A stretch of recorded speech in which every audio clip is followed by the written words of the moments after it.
رمضان میں پہنچانے پر اللہ کے انعامات و فیاضی کے شایع نشان اس کی تعریفات، خیر و بلائی کی برسات عام پر اس کا شکر ہے۔ میں گواہی دیتا ہوں کہ اللہ وحدہ لا شریک کے علاوہ کوئی عبادت کے لائق نہیں اور نہ ہی کوئی اس کے سوا معبود برحق ہے، اور میں گواہی دیتا ہوں کہ ہمارے نبی و سردار محمد صلی اللہ علیہ وسلم کے بندے، رسول، نبی، صفی، نجی، ولی، رضی اور مجتبی ہیں۔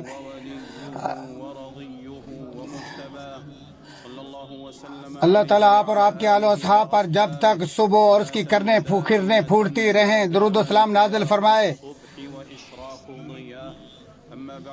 حمد و ثنا کے بعد اے روزے دارو، اے مسلمانوں، اللہ کی خوشنودی کے حصول کی بھرپور کوشش اور اس کی نافرمانی سے اجتناب کے ذریعے اس سے ڈرو۔ اے ایماندارو، تم پر اسی طرح روزے فرض کیے گئے جس طرح تم سے پہلے لوگوں پر روزے فرض کیے گئے تاکہ تم پرہیزگار بن جاؤ۔ اے مسلمانوں، یہ رمضان کا مہینہ تم پر سایہ فگن ہے، اس کی خوشبوئیں ہر سو مہک رہی ہیں، اس کی خوبصورت روشنیاں ہر طرف جگمگا رہی ہیں، اور یہ ملعون شیطان ذلیل و خوار ہو چکا ہے۔ حضرت ابو ہریرہ رضی اللہ تعالیٰ عنہ سے مروی ہے کہ رسول اللہ صلی اللہ علیہ وسلم نے فرمایا، رمضان کی آمد سے جہنم کے دروازے کھول دیے جاتے ہیں اور شیاطین کو پابند سلاسل کر دیا جاتا ہے۔ بخاری و مسلم اور مسلم شریف میں ہے، رحمت کے دروازے کھول دیے جاتے ہیں، جبکہ ترمذی میں ہے، جہنم کے یوں دروازے بند کیے جاتے ہیں کہ اس سے کوئی دروازہ کھلتا نہیں، اور جنت کے یوں دروازے کھول دیے جاتے ہیں کہ ان سے کوئی دروازہ بند نہیں کیا جاتا۔ اللہ اکبر! کیا رونقیں، کیا خوبصورتیاں اور کیا جمال و جلال اور عطا ہے۔ اے مسلمانوں، تمہیں عبیر سے معطر رمضان مبارک ہو، جو گدلا ہونے سے بالا تر، جس کی عظمت و رونق سدا بہار ہے۔ جی اسیری، بدبختی، مایوسی اور مجبوری کے لباس سے نکلو، کیونکہ سویرا بہت قریب ہے۔ یقین کرو، کیونکہ یقین کرنے والوں کے لیے خوشخبری ہے، اور اچھی توقع کرنا تیرا اختیار ہے، اور اللہ پر بھروسہ کرنے سے تیرا بیڑا پار ہے۔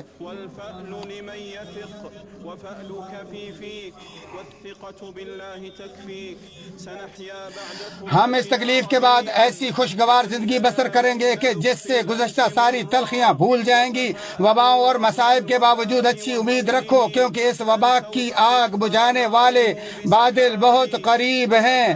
اچھی توقع رکھو، کیونکہ ہماری مصیبت و پریشانی دوری کے بالکل قریب اور ہجوم محراب کی طرف واپسی کے آرزو مند ہے۔ اچھی آرزو رکھو، اللہ ہماری شیرازہ بندی کرے گا اور ہم دوست و احباب کے استقبال میں گلدستے پیش کریں گے۔ شاندار صبح کی مسکراہٹ ہماری پرامن سعادت کے گن گائے گی۔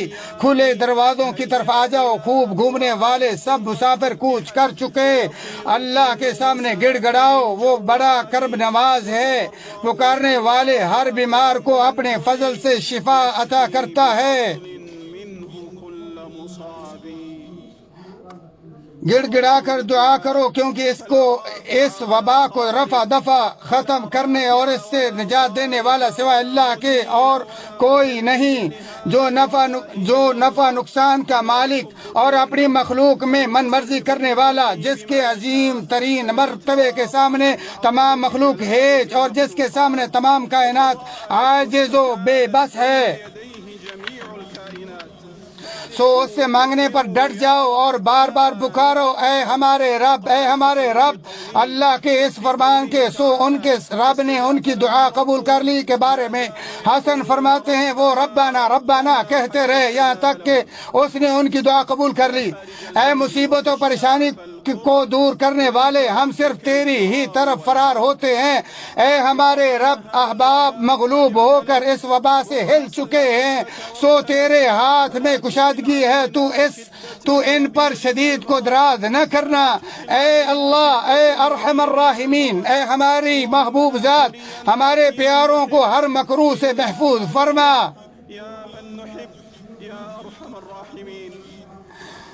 اے مسلمانوں، اپنے گھروں کو قرآن کی گونج سے آباد کرو، اس مہینے کو محفل ذکر بناؤ، اپنے اہل و عیال کے ساتھ شروع سے آخر تک پورے قرآن کا دور کرو، اپنے ہونٹوں اور منہ کو قرآن سے معطر کرو، اپنے گھروں اور رہائش گاہوں کو تلاوت، تراویح اور دعا سے آباد رکھو، اپنے گھروں میں انفرادی یا اجتماعی تراویحاں پڑھو۔ اگر اجتماعی پڑھنا اہل و عیال کی ترغیب اور زیادہ خوشگواری کا باعث اور اقتداء کا داعی ہے، اگر تراویح سنت نہ ہوتی تو شاید اس کے پڑھنے کی ہمت نہ ہوتی۔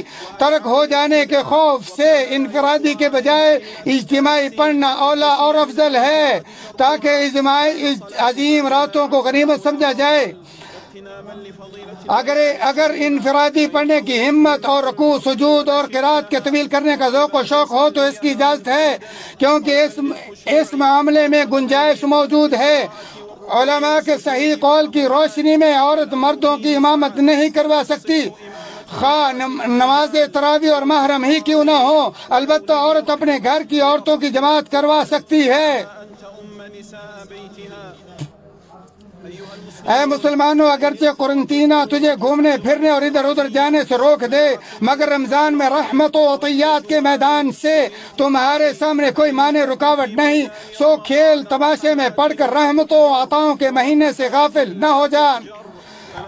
موبائل ایک عجیب و غریب ایجاد ہے جس کی بہت سی شاخوں میں ہم جکڑے ہوئے ہیں۔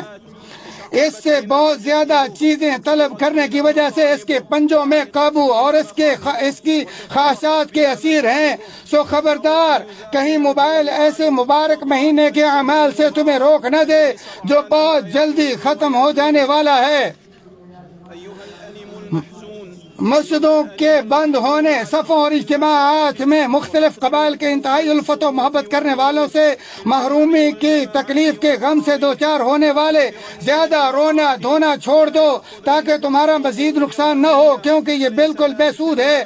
اللہ کے ذکر، تسبیح، تعظیم اور بلند مرتبے کے دلداد و شوقین ہو جاؤ، آیات و نصیحت پر غور و فکر کرو اور اللہ کے سامنے بکثرت عاجز انکساری، توبہ، استغفار، معذرت و بے بسی کا اظہار کرو، عبرت و نصیحت حاصل کرو۔ سو جو اب عبرت حاصل نہیں کرے گا تو کب کرے گا، اور جو آج معذرت نہیں کرے گا تو پھر کب کرے گا۔ جو میرا رب چاہتا ہے ہوتا وہی ہے، جبکہ آدمی اپنے نفس کو کبھی ہلاک کر بیٹھتا ہے۔ سورج طلوع ہوتا ہے نہ غروب، مگر کسی حیرت انگیز معاملے کے لیے ہم پر احسان کرنے والا ہمارا مالک ہے۔ اگر ہم پر اس کا فضل نہ ہو تو ہم کیا چیز ہیں؟ اے اللہ پاک بچا لے اور ہمیں نعمتوں سے مالا مال فرما۔ اللہ میرا رب اور ایسا بادشاہ ہے جس کے ملک میں اس کا کوئی شریک نہیں۔ اے مسلمانوں، نیکی و بھلائی کی ہمیشہ پابندی کرنے والا اور جس کی عادت و طبیعت کبھی منقطع نہ ہوتی ہو، پھر یہ وبا اور لاک ڈاؤن اس کے اور نیکیوں کے درمیان حائل ہو گیا بصورت استطاعت ان نیکیوں کے کرنے کے مضبوط ارادے کے ساتھ، تو ایسے شخص کے لیے پورے اجر و ثواب کی امید ہے۔ اے نماز، قیام، تراویح اور تلاوت قرآن سے مسجدوں کو آباد رکھنے والوں خوش ہو جاؤ۔ اے لوگوں کی افطاری کے لیے لمبا سفر طے کرنے والے خوش ہو جاؤ کہ تمہارا پروردگار بر الرحیم اور کریم ہے۔ حضرت جابر بن عبداللہ رضی اللہ تعالی عنہما سے مروی ہے، ایک غزوے میں ہم نبی مکرم صلی اللہ علیہ وسلم کے ساتھ تھے تو آپ صلی اللہ علیہ وسلم نے فرمایا، مدینہ میں کچھ ایسے لوگ ہیں کہ جہاں جہاں تم گئے اور جن وادیوں کو تم نے عبور کیا وہ بھی تمہارے ساتھ ساتھ تھے، کیونکہ ان کو بیماری نے روک دیا، اور ایک روایت میں ہے کہ وہ اجر و ثواب میں تمہارے شریک ہیں۔ مسلم شریف اور بخاری میں حضرت انس رضی اللہ تعالیٰ عنہ کی حدیث میں ہے کہ ان کو عذر نے روک دیا تھا۔ ابن رجب رحمہ اللہ فرماتے ہیں، کسی عذر کی وجہ سے پیچھے رہنے والے چلنے والوں کے مانند ہی ہوتے ہیں۔ رمضان میں محسنین کو ہم فلاحی کاموں میں مقابلہ کرنے کی ترغیب دلاتے ہیں، جیسا کہ لاک ڈاؤن اور کاروبار بند ہونے سے متاثرین فقراء و مساکین کو کھانا کھلانے کے لیے مبادرت خیر المدینہ مہم ہے۔ سو سب سے افضل صدقہ رمضان میں ہی کیا گیا صدقہ ہے، اور رسول اللہ صلی اللہ علیہ وسلم تمام لوگوں سے بڑھ کر سخی اور جب سب سے زیادہ سخاوت کرتے تھے وہ رمضان کا ہی مہینہ ہے، اور جس نے کسی کا روزہ افطار کروایا اسے روزہ دار کے برابر ثواب ملے گا، روزہ دار کے ثواب میں کسی کمی کے بغیر۔ شیخ الاسلام رحمہ اللہ فرماتے افطار کروانے کا مطلب پیٹ بھر کھانا پلانا ہے۔ فلط بن بسام سے مروی ہے کہ حماد بن ابو سلمان رمضان میں ہر روز 50 آدمیوں کو روزہ افطار کرواتے اور عید الفطر کی رات ان کو ایک ایک جوڑا کپڑوں کا دیتے تھے۔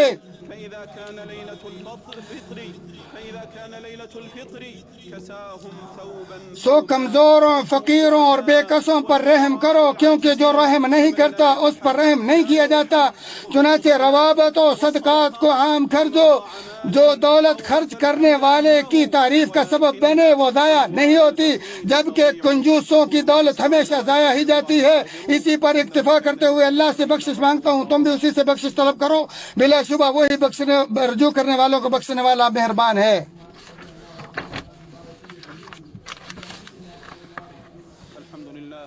تمام تعریفیں اللہ کے لیے ہیں،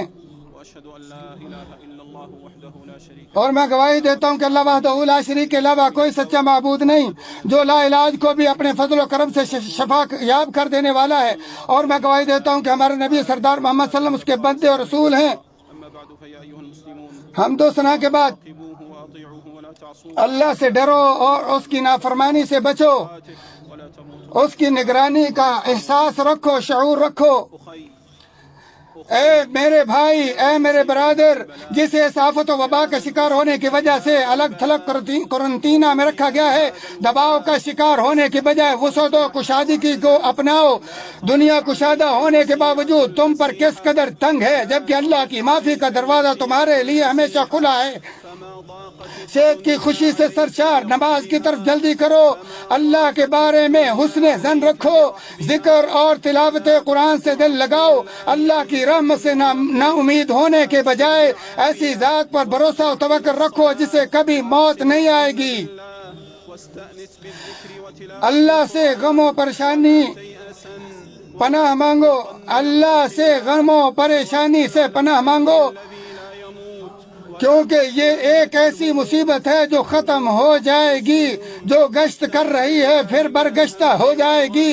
قضا پر رضا مضبوط سہارا اور بہت بڑا ثمر آور درخت ہے، جبکہ رونا دھونا، گھبرانا اور غضبناک ہونا سعی لا حاصل اور بیماری کے اجر و ثواب سے محرومی ہے۔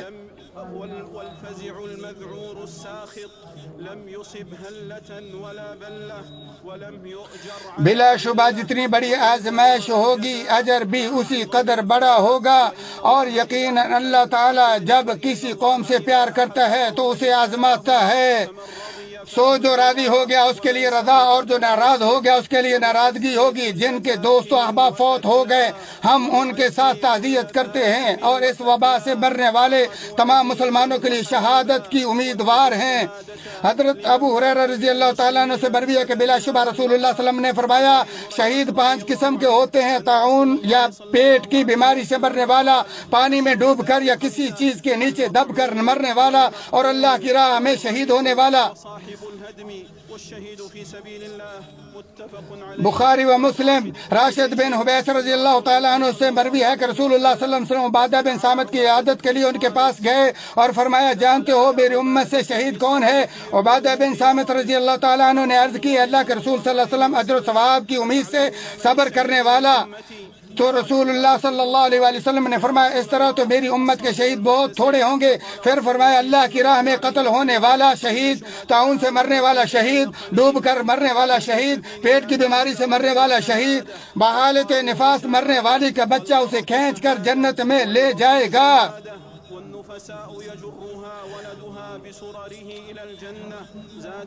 ابو العوام نے اضافہ کرتے ہوئے کہا جل کر مرنے والا اور سلام میں مرنے والا بھی شہید ہے۔ اسے احمد نے روایت کیا، اے مسلمانوں، ان احتیاطی اقدامات و تدابیر اور ہدایات پر تعلیمات پر پابندی کا مظاہرہ کریں جو کورونا وائرس کے انتشار کی رکاوٹ کا ذریعہ باعث ہے۔ رمضان میں سحر افطاری کے دسترخوانوں پر اجتماعات سے محتاط رہیں۔ گھر کی گوشہ نشینی میت پر تڑپنے سے بہتر ہے۔ ہادیوں تمام کائنات کے شافع احمد و مصطفیٰ صلی اللہ علیہ وسلم پر درود و سلام بھیجو، پس جس نے آپ صلی اللہ علیہ وسلم پر ایک بار درود بھیجا اللہ تعالیٰ اس کے حفظ 10 رحمتیں نازل فرمائے گا۔ تمام سامعین کرام کی خدمت میں گزارش ہے کہ وہ فضیلت الشیخ کی دعا میں شریک ہوں اور آمین کہیں۔